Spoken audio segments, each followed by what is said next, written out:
Hola chicos, ahora vamos a empezar a estudiar el transporte molecular,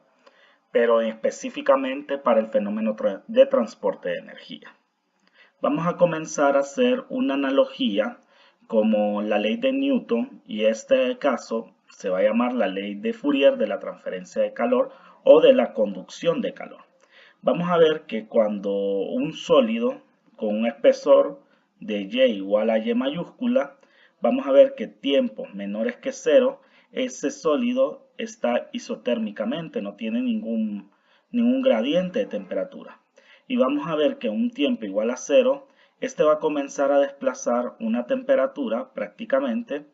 de una temperatura T sub 0 hasta una temperatura T igual a 1. De esa temperatura igual a 1, que es un cambio de temperatura en esta placa inferior, lo que va a hacer es que va a generar este gradiente de temperatura que miramos acá hasta llegar al punto de Y igual a Y mayúscula y propagarse por todo el espesor del sólido hasta obtener esta gráfica con pendiente negativa cuando llegamos a estado estacionario, es decir, con tiempo cuando tiende a infinito, donde el perfil lo obtenemos por esta proporcionalidad que si vemos nosotros, tomamos varios puntos, vamos a tomar este en temperatura, y vamos a tomar a este punto, es decir, tenemos un punto Y, este perfil es Y vamos a tomar este punto y este punto de Y también. Entonces, prácticamente con dos puntos en esta pendiente o en este perfil de temperatura, nosotros podemos encontrar la diferencia de temperatura entre la diferencia o la distancia que hay entre ellos, que va a ser directamente proporcional a lo que le vamos a llamar flux de calor, que está compuesto sobre el calor entre unidad de área. ¿Qué área? El área que va penetrando esta transferencia de calor Q, es decir, el área transversal a este perfil de temperatura. Por lo tanto, al ver esta proporcionalidad de estas dos razones, el flux de transferencia de calor con el cambio de temperatura entre el cambio de distancia, vamos a ver que nosotros podemos ver o poder relacionar a ese cambio, como tenemos acá, flux de transferencia de calor, que va a ser directamente proporcional a una constante, en este caso es negativa por la condición de la pendiente, y para transformarlo en diferencias infinitesimales, vamos a encontrar nuestra ley de Fourier, que relaciona que el flux de calor es igual al negativo de nuestra propiedad de transporte por un gradiente que a este le vamos a llamar en este caso gradiente de temperatura. ¿Qué tenemos acá? Como propiedad de transporte vamos a tener a una propiedad de los sólidos, líquidos y gases que se va a llamar conductividad térmica, que es la constante de proporcionalidad entre el flux de calor y el diferencial o gradiente de temperatura. ¿Y qué unidad vamos a tener en todo esto? Vamos a cambiar al borrador aquí para dejar limpia la pantalla. ¿Y qué vamos a obtener con eso? Prácticamente podemos tener las dimensiones de nuestra conductividad térmica, nuestro gradiente de temperatura y nuestro flux de calor. Si nosotros sabemos un flux de calor como lo teníamos, calor entre área, o mejor dicho, tasa de calor, la vamos a tener como, si estamos trabajando en el sistema internacional, vamos a tener que ese es joules sobre segundo entre metro cuadrado, para dejarnos unas unidades de joules segundo metro cuadrado. Pero si nosotros tenemos que joules, ya como lo conocemos, es newton por metro, entonces nos queda segundo metro cuadrado, y esos newton son, ya sabemos que los newtons son prácticamente kilogramos metro sobre segundo cuadrado por segundo por metro cuadrado por metro. Prácticamente cancelamos los metros cuadrados y nos quedan unidades de masa por unidad del tiempo al cubo, como tenemos acá. Es decir, si yo multiplico el cuadrado de 2 unidades de longitud, prácticamente lo que yo voy a obtener acá, si todo lo expresamos otra vez en unidades del sistema internacional, kilogramos, metros cuadrados, segundos al cubo por metro cuadrado, que al final de cuentas, como hemos visto esta deducción, tenemos joules sobre segundo por metro cuadrado, es decir, una tasa de energía por unidad de área de penetración. Entonces, el gradiente de temperatura, como vemos, nos va a relacionar prácticamente la temperatura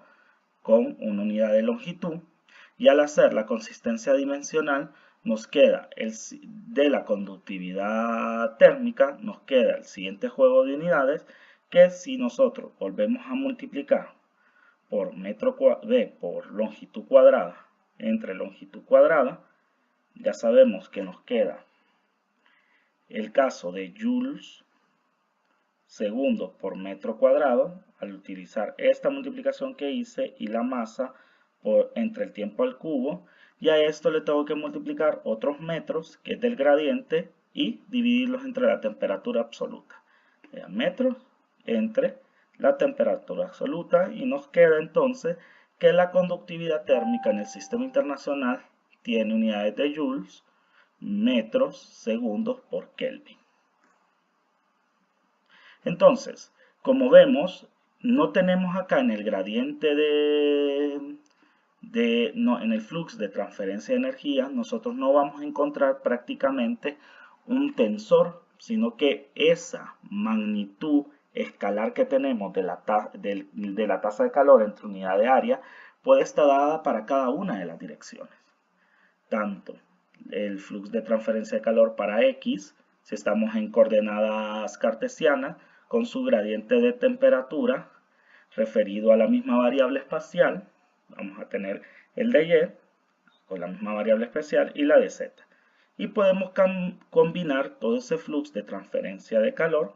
en un flux total por una superposición de las respuestas que nos dé cada uno de los flux y obtener la ley de Fourier general, donde tenemos que el vector de calor es igual a menos la conductividad térmica por el gradiente de temperaturas en las direcciones cartesianas. ¿Qué pasa con esta conductividad térmica? Ella va a ser constante siempre y cuando el material, puedo decir, el material muestre propiedades isotrópicas.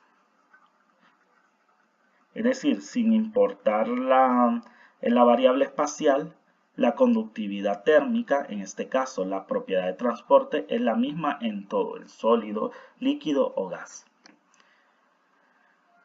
Entonces podemos hablar también, al igual que la ley de Newton, una ley de Fourier con un gradiente de temperatura por unidad de volumen y poder definir una difusividad muy importante en el transporte de energía por conductividad, que es la difusividad térmica.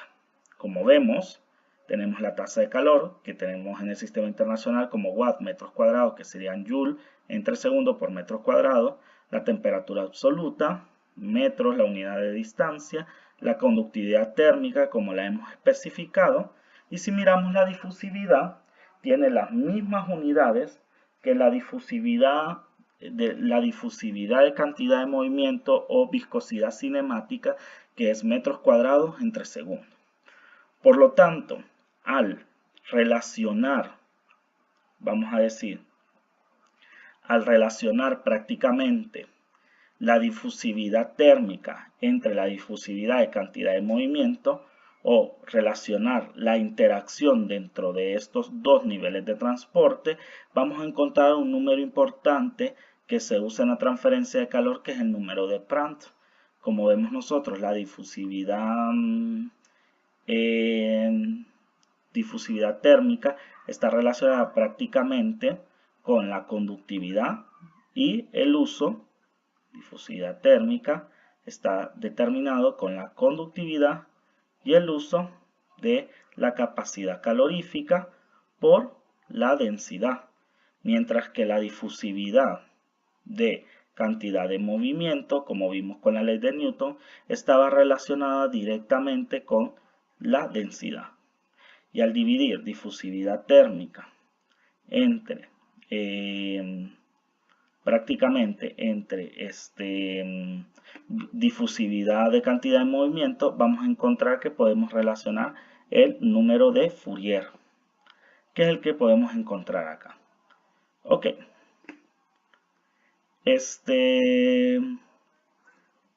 Vamos a ver nosotros que la conductividad térmica se puede estimar o generalizar de la siguiente manera,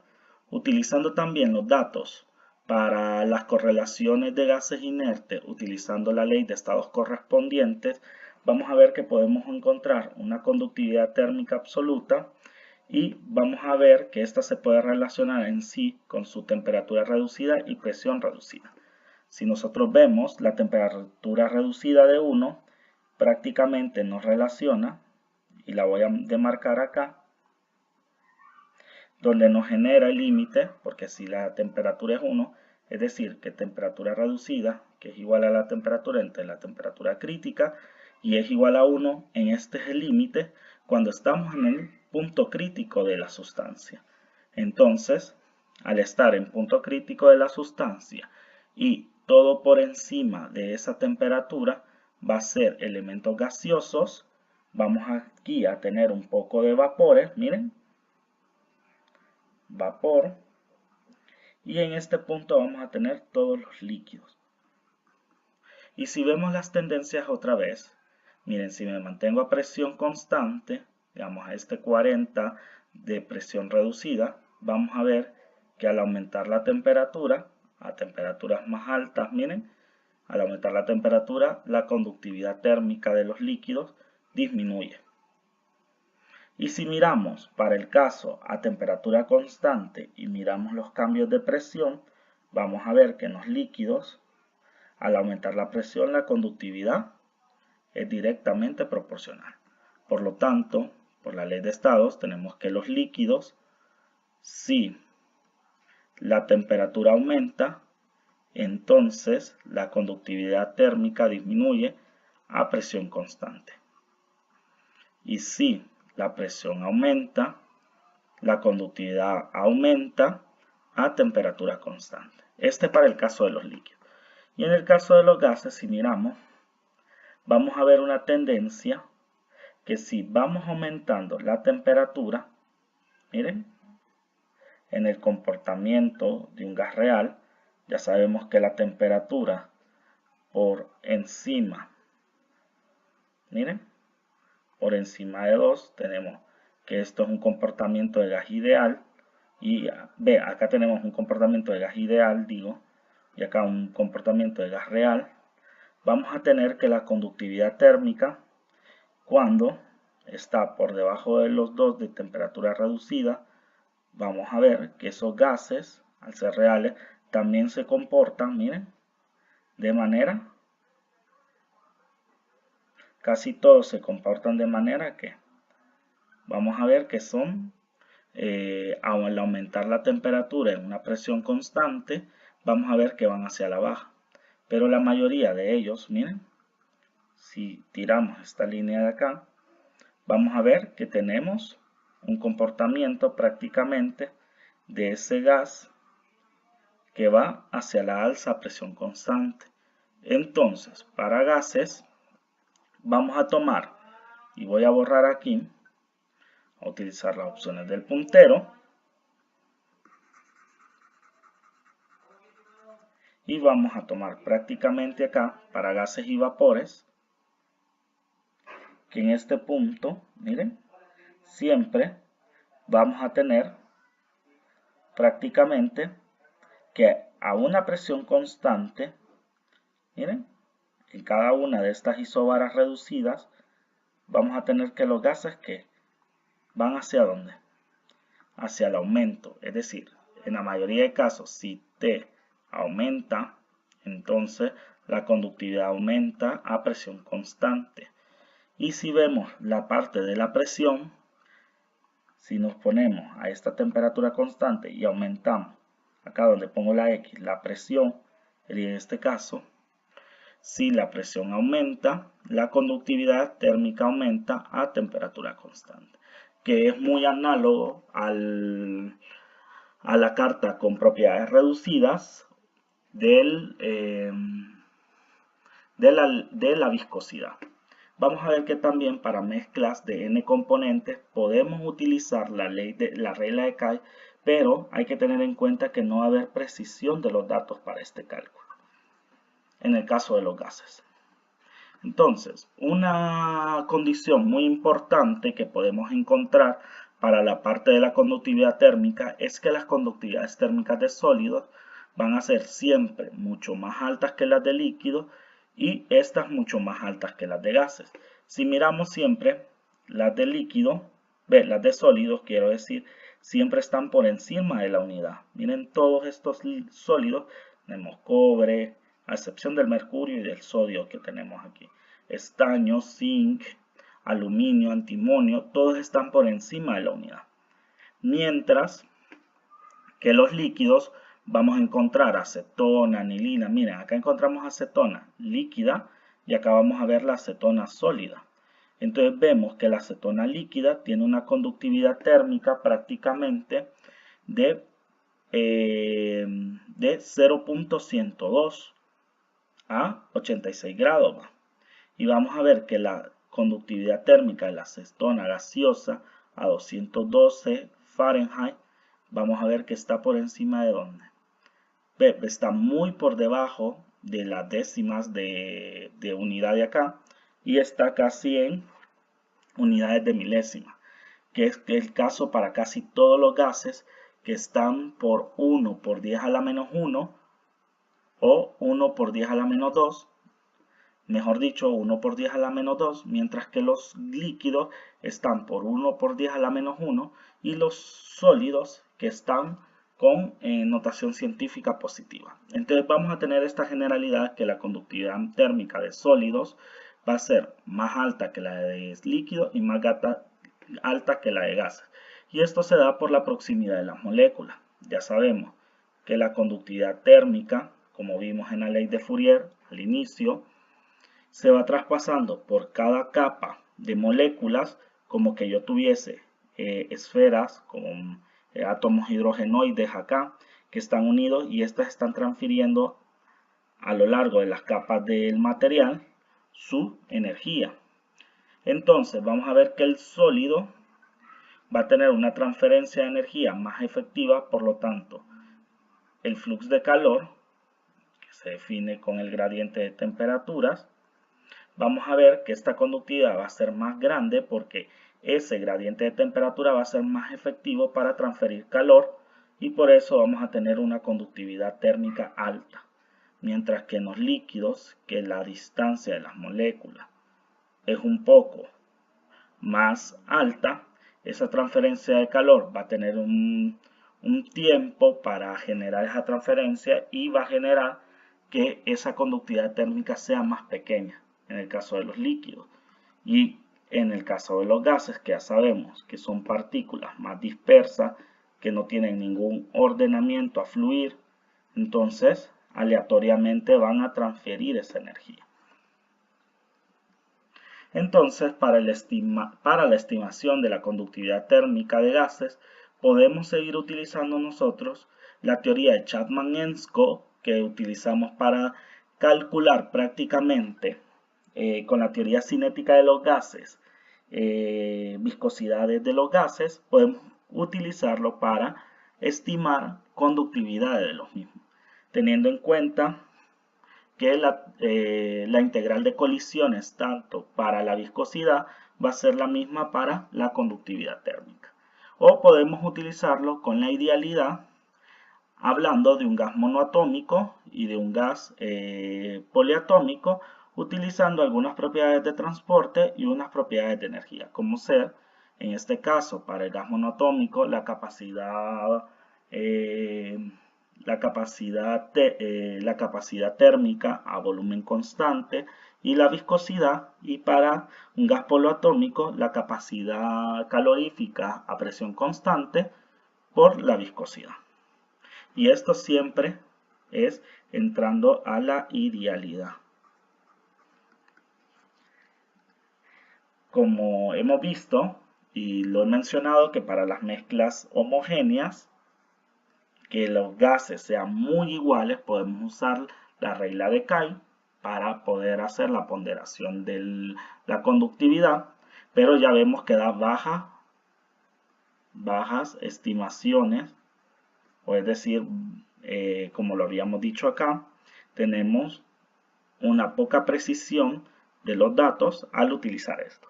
Entonces podemos usar la ecuación que ya hemos usado para mezclas heterogéneas, donde generamos una tabla de construcción de algunas propiedades y una regla de mezclado para obtener la propiedad de transporte prácticamente ponderada con el peso de cada una. Y como tenemos también una estimación tanto para la conductividad térmica de líquidos y la conductividad térmica de sólidos, que recordemos que estas son simples modelos matemáticos para estimar todas estas propiedades de transporte, pero nosotros vamos a tener suficientes datos experimentales calculados con métodos de transferencia de calor para la estimación de esta conductividad térmica. Y en esta última tenemos la ecuación de Bridgman, que relaciona prácticamente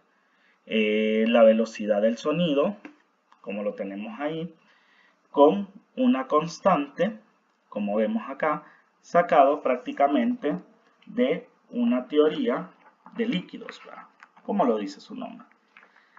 Pero podemos tener una correlación empírica de esta